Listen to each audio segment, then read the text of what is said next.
Hello everyone. सो आज का हमारा टॉपिक है class 8 chapter 3 that is synthetic fibres and plastic.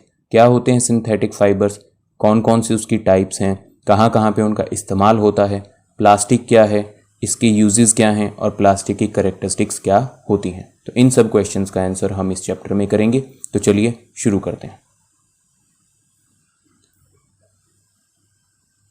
जो क्लोथ्स हम पहनते हैं डेली बेसिस के ऊपर, वो क्लोथ्स किससे मिलके बनते हैं? फैब्रिक से मिलके बनते हैं। जो आप ड्रेस डालते हैं that dress is made up of fabric. Fabric means कपड़ा। और जो फैब्रिक है वो किससे मिलके बनता है? फाइबर से मिलके बनता है। और हम छोटी क्लासेस में भी पढ़ते हुए आ रहे हैं कि जो फाइबर है वो दो सोर्सेज से ऑब्टेन होता है। एक होते हैं नेचुरल सोर्स और दूसरे होते हैं आर्टिफिशियल सोर्स।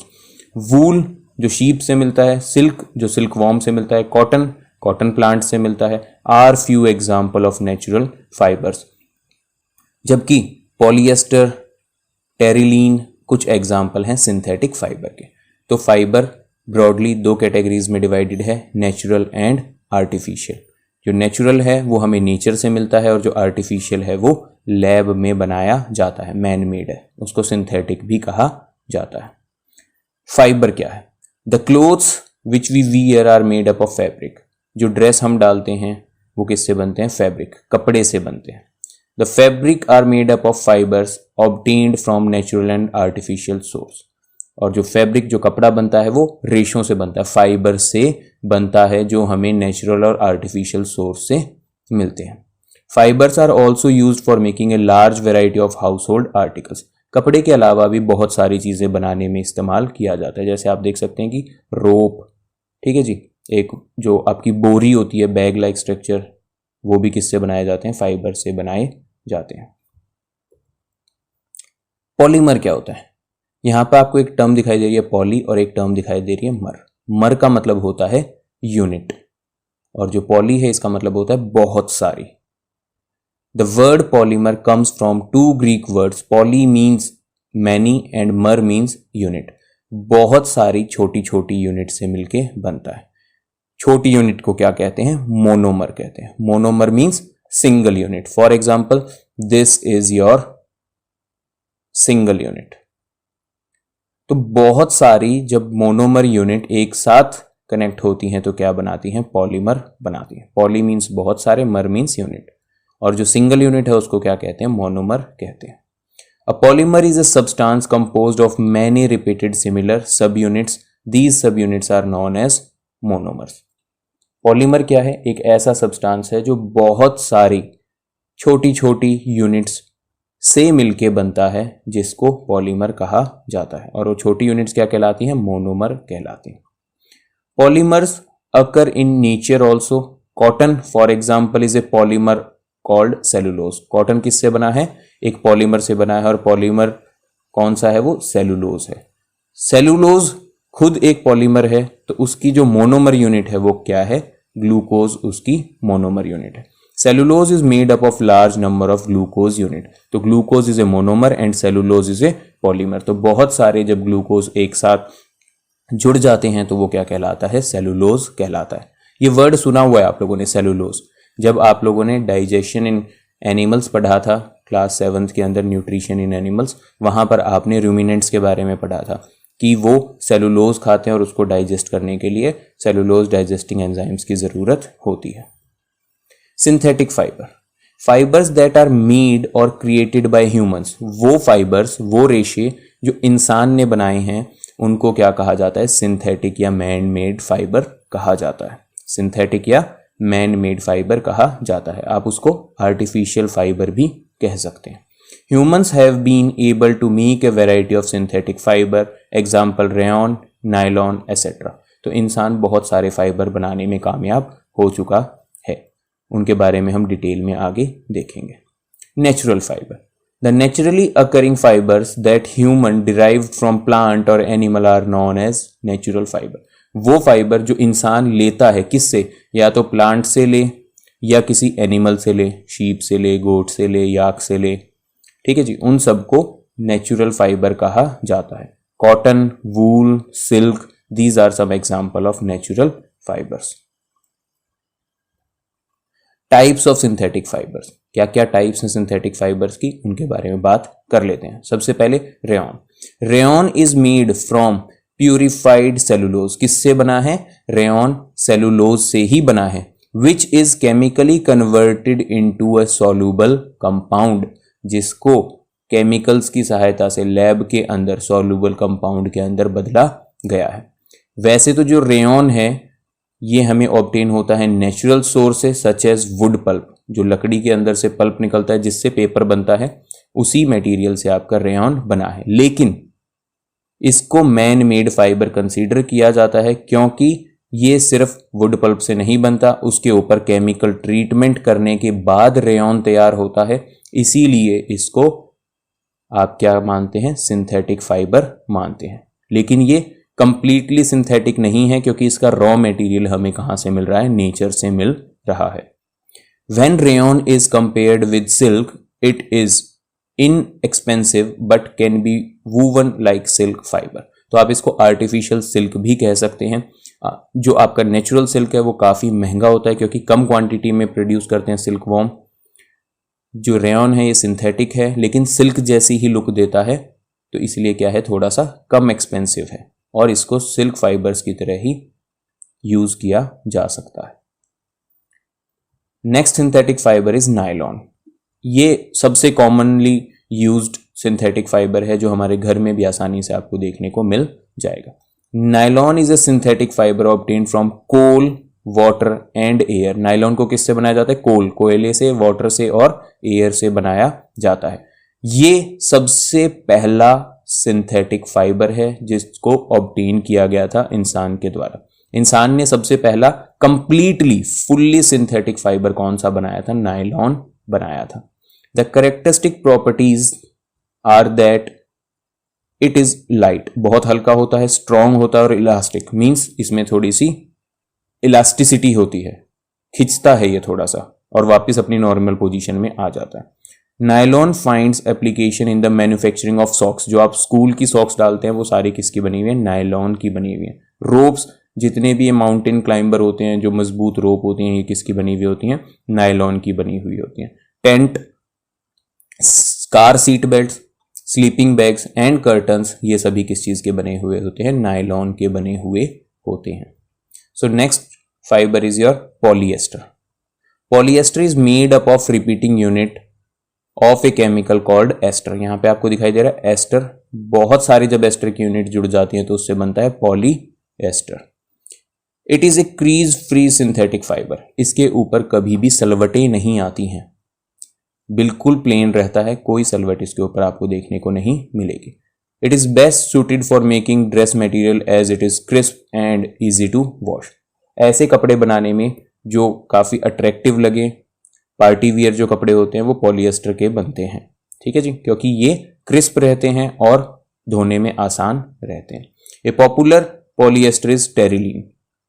टेरिलीन किसका एग्जाम्पल है? एक पॉपुलर पॉलिएस्टर का एग्जाम्पल है। Acrylic fibre. Acrylic is a synthetic fibre that resembles wool.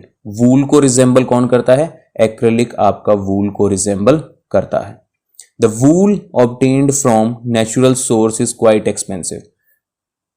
Natural source, आपने एनिमल को पालना है ना, उसकी रियरिंग करनी है, फिर ब्रीडिंग करनी है, उसकी डे टू डे केयर करनी है, तो जो वूल हमको नेचुरल सोर्स से ऑब्टेन होगी वो थोड़ी सी एक्सपेंसिव होगी। लेकिन एक्रिलिक जैसे कि क्या है? सिंथेटिक है, तो ये आपको थोड़ा सा चीप मिलेगा। Whereas clothes made up of acrylic are relatively cheap. Synthetic fibres are more durable. Synthetic fibre जो है वो ज्यादा ड्यूरेबल होते हैं। ड्यूरेबल मतलब इनकी सहन शक्ति बहुत ज्यादा होती है। अफोर्डेबल मतलब खरीद सकते हैं और इसकी केयर करना थोड़ा सा आसान रहता है। Which make them more popular than natural fibre. तो सस्ते पड़ते हैं, ज्यादा दिन तक चलते हैं, कम इनकी रख रखाव है, इसीलिए ये ज्यादा पॉपुलर होते हैं। All the synthetic fibres are prepared by a number of processes using raw materials of petroleum origin are called petrochemicals. तो जितने भी सिंथेटिक फाइबर्स हैं वो किससे मिलके बनते हैं? पेट्रोकेमिकल से बनाए जाते हैं। पेट्रोकेमिकल्स कहाँ से ऑब्टेन होते हैं? जब पेट्रोलियम की रिफाइनिंग की जाती है तो पेट्रोलियम के अंदर से बहुत सारे दूसरे सब्सटेंसेस निकलते हैं जिनको पेट्रोकेमिकल्स कहा जाता है, और इन्हीं पेट्रोकेमिकल्स को रॉ मटेरियल के तरह यूज करके सिंथेटिक फाइबर्स बनाए जाते हैं। Plastic is also a polymer. Plastic भी एक पॉलीमर है, बहुत सारी रिपीटेड यूनिट से मिलके बना है, like synthetic fibre. All plastic do not have the same type of arrangement of units. सभी प्लास्टिक के अंदर जो छोटी छोटी यूनिट्स अटैच्ड हैं वो एक जैसे अटैच्ड नहीं है, उनकी अरेंजमेंट अलग अलग है। कुछ के अंदर ये लीनियर मतलब ऐसे एक लाइन में अरेंज होते हैं, और कुछ में ये क्या होते हैं, क्रॉस लिंक्ड होते हैं। कैसे होते हैं, क्रॉस लिंक्ड, आपस में चारों तरफ से जुड़े हुए होते हैं ऐसे, इसको कहते हैं cross linked polymer. Plastic can be recycled, reused, coloured, melted, rolled into sheets और मेड इनटू वायर्स। प्लास्टिक से कुछ भी बनाया जा सकता है, प्लास्टिक को रिसाइकल किया जाता है, इसीलिए जो कबाड़ी है वो आपके प्लास्टिक को परचेज कर लेता है। रीयूज, हम घर में प्लास्टिक को रीयूज करते हैं, अलग अलग कलर्स में अवेलेबल होता है, यहाँ पे आप देख सकते हैं बहुत सारे डिफरेंट कलर्स हैं। शीट्स बनाई जा सकती हैं, प्लास्टिक की शीट्स, आप लोगों के घर में एक ग्रीन शीट लगी हुई होगी कहीं पे, मेल्ट करके उसको क्या किया जा सकता है, दूसरी फॉर्म में कन्वर्ट किया जा सकता है, उसके वायर बनाए जा सकते हैं प्लास्टिक के। That is why it find such a variety of uses. इसी वजह से प्लास्टिक के बहुत सारे यूजेस होते हैं। थर्मोप्लास्टिक, दो टाइप हैं प्लास्टिक की, पहली है थर्मोप्लास्टिक, फिर है थर्मोसेटिंग प्लास्टिक। तो थर्मोप्लास्टिक क्या है, plastic which get deformed easily on heating. वो प्लास्टिक जिसको हीट करने से उसकी शेप चेंज हो जाती है, डीफॉर्म हो जाते हैं, and can be bent easily are known as thermoplastic. और जिनको आप अपने हाथों से आसानी से मोड़ सकें उनको क्या कहते हैं, थर्मोप्लास्टिक कहते हैं। मोड़ने का मतलब ये है कि वो टूटने नहीं चाहिए उस दौरान बीच में से। तो आपकी पॉलिथीन और पीवीसी, पॉली विनाइल क्लोराइड, ये किस चीज का एग्जाम्पल है, थर्मोप्लास्टिक के एग्जाम्पल है। जो सेकेंड टाइप है आपकी प्लास्टिक की, दैट इज थर्मोसेटिंग प्लास्टिक। तो plastic which can moulded once, सिर्फ एक बार उनको मोल्ड किया जा सकता है, एक आकार दिया जा सकता है, दोबारा उनको आकार नहीं दिया जा सकता। Can not be softened by heating, और सॉफ्ट नहीं होंगे वो हीट करने पे। ऐसे प्लास्टिक किसकी कैटेगरी में आते हैं, थर्मोसेटिंग प्लास्टिक की कैटेगरी में आते हैं। तो जो आपका बेकेलाइट है और मेलामाइन है, ये किस चीज के एग्जाम्पल है, थर्मोसेटिंग प्लास्टिक के एग्जाम्पल हैं। आपने प्लेट देखी होंगी, जब ये प्लेट गिरती हैं ऊपर से तो ये बेंड नहीं होती, ये बीच में से टूट जाती हैं, और इनको जो कबाड़ी है वो लेगा भी नहीं, क्योंकि इनको दोबारा मेल्ट करके नई फॉर्म में नहीं कन्वर्ट किया जा सकता। करेक्टरिस्टिक्स ऑफ प्लास्टिक, क्या क्या करेक्टरिस्टिक्स हैं प्लास्टिक की, बहुत ज़्यादा यूज होता है, हमारे चारों तरफ प्लास्टिक बहुत ज़्यादा मात्रा में प्रेजेंट है। किस वजह से ऐसा है कि प्लास्टिक इतना कॉमन है, क्योंकि प्लास्टिक नॉन रिएक्टिव है, ये किसी चीज़ के साथ रिएक्ट नहीं करता, आप किसी भी चीज़ को इसके अंदर स्टोर करके रख सकते हैं। प्लास्टिक इज लाइट, बहुत हल्का होता है, स्ट्रॉन्ग मजबूत होता है, और ड्यूरेबल लंबे समय तक चलता है।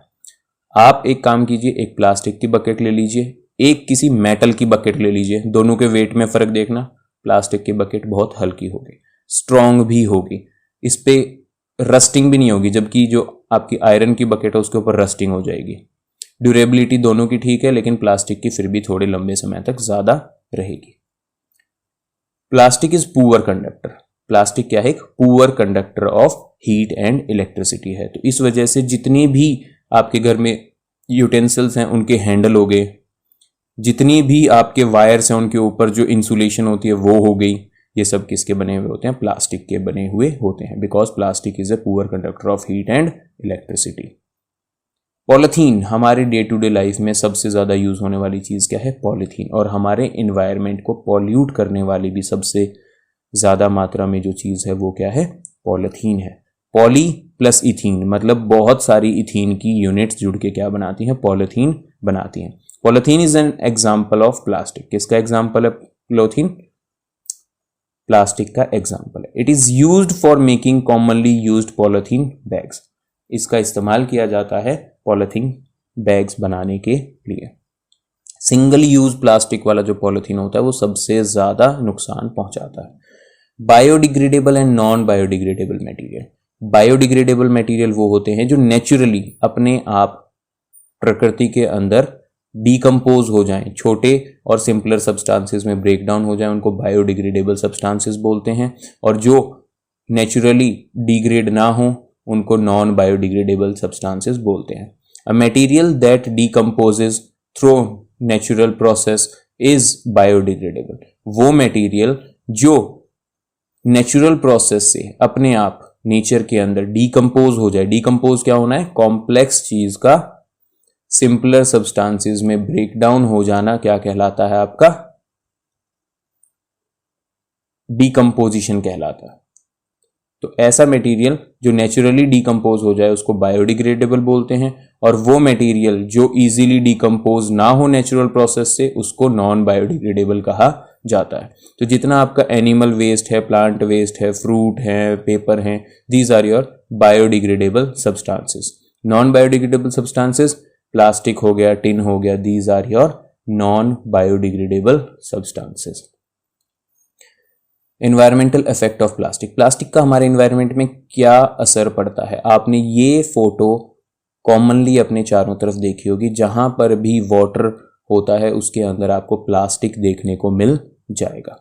प्लास्टिक क्या है जी? एक नॉन बायोडिग्रेडेबल सब्सटेंस है, इसीलिए प्लास्टिक सेवरल ईयर्स लेता है डीकम्पोज होने में, और ये हमारा एनवायरमेंटल फ्रेंडली भी नहीं है क्योंकि ये हमारे एनवायरमेंट को पॉल्यूट करने का काम करता है। It causes pollution. यहाँ पे आपको सामने जो फोटो में दिखाई दे रहा है, this is your water pollution. ऐसे ही जो सॉयल के ऊपर जब ये रहता है, सॉयल के अंदर चला जाता है, तो ये सॉयल पॉल्यूशन कॉज करता है। और आपने एक और चीज देखी होगी कि जो स्ट्रे काउज होती हैं, जो घूम रही होती हैं, काउज वगैरह जो जानवर घूम रहे हैं, वो पॉलीथीन खा जाते हैं और फिर उनके जो फूड पाइप है उसके अंदर वो पॉलीथीन फंस जाता है और उसकी वजह से उनकी डेथ हो जाती है।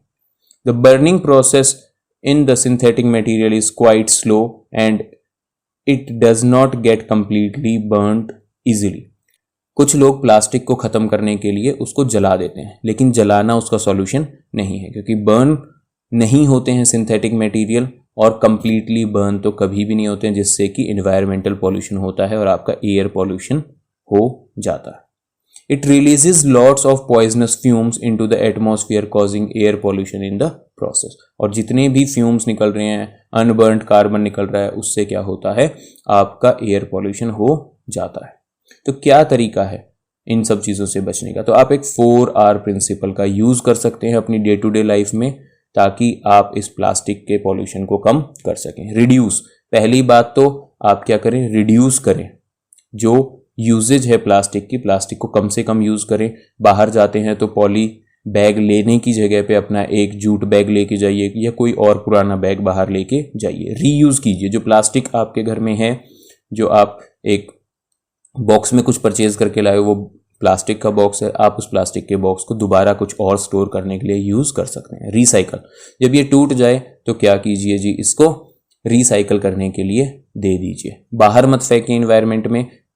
आप लोगों के घर रैग पिकर्स आते हैं, वो ले जाएंगे, या फिर आप इनको सेल भी कर सकते हैं। जो फोर्थ है दैट इज रिकवर। इन्वायरमेंट में से इसको रिकवर करना बहुत ज़्यादा ज़रूरी है। जो चीज़ बनाई गई है उसको वापस अगर पहुंचा दिया जाए तो इतना पॉल्यूशन नहीं होगा। तो रिकवर करना बहुत ज़्यादा ज़रूरी है। जो इन्वायरमेंट में है उसको वापस से लेके आइए और उसको रिसाइकल करने का काम कीजिए। इसके अलावा आप एक और R यूज़ कर सकते हैं, दैट इज़ रिफ्यूज़। जहाँ पे भी आपको दिखाई दे कि ये अननेसेसरी प्लास्टिक का यूज़ हो रहा है तो आप रिफ्यूज़ कीजिए, मना कीजिए कि हमें इसका इस्तेमाल नहीं करना है, हमें ये नहीं चाहिए।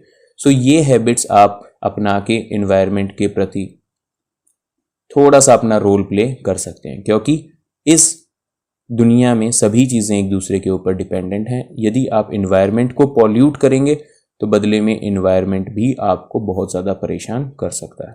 तो जितने भी ये एबनॉर्मल चेंजेस आ रहे हैं हमारे एनवायरनमेंट में, ये सभी मैन मेड चीज़ों से आ रहे हैं, इंसान की गलतियों से आ रहे हैं। तो हमें हमारे एनवायरनमेंट को प्रोटेक्ट करना है। ज़्यादा से ज़्यादा ट्रीज़ को प्लांट कीजिए और अपनी लाइफ से प्लास्टिक और ऐसे ही नॉन बायोडिग्रेडेबल सब्सटेंसेस को हटा दीजिए। That was all about this chapter. Thank you very much. God bless you.